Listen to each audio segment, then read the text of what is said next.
Hey, hello, workshop students. Let me try a solution if this will help you get ready for the exam. It's number 9 from the practice one.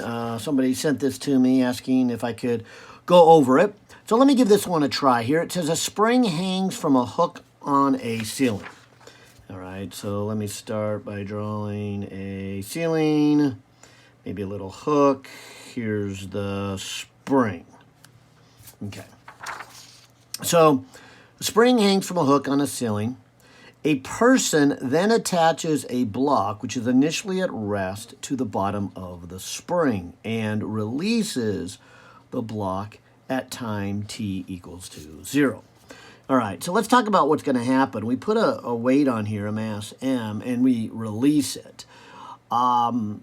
It would begin to fall because the force pulling it down is mg, and the force lifting it up is the kx. And maybe I'll just put the magnitude of the force.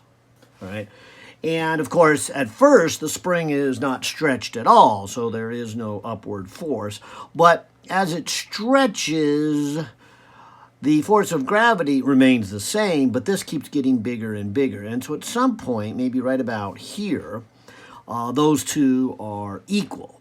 Now, of course, Newton's second law says the net force equals mass times acceleration. And so at that point, the net force is 0. So I would say the block has reached its maximum speed right there. It always had a force down greater than the force up, and it kept getting less and less and less and less and less and less. And eventually, the net force became 0. So at this point, the net force is 0, but it's moving very quickly. So it doesn't stop there.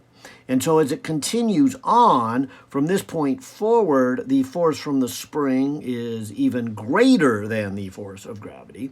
And so it slows it down. And in fact, it slows it down more and more because the acceleration is related to the net force. And so again, as it's going down, this spring force is getting bigger and bigger and bigger.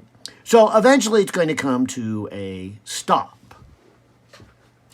And of course, when it comes to a stop, given that the upward force from the spring is greater than gravity, it's going to snap it back up. And it's going to do this kind of oscillation thing, back and forth. And in fact, that is the start of the next chapter for those of you moving on to Physics 123 with me next semester. This is exactly what we're going to do.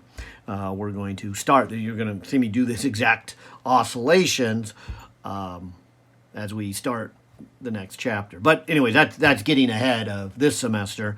I would just, want to answer this question. And I don't think it's going to have to do with the oscillations. That's a little premature. But there is some discussion here and some questions that we should answer. Oh, and maybe I should even point out, I don't know if this is quite so obvious without going through the math, but there's a symmetry here. And so whatever time it takes to get to here and whatever distance that is exactly symmetric here. And so this distance and this time are going to match the lower half as it snaps back. So let's see what this options are here. The block reaches its minimum height at a time of t final. So this is what they're going to call t final down here. So t0 up there.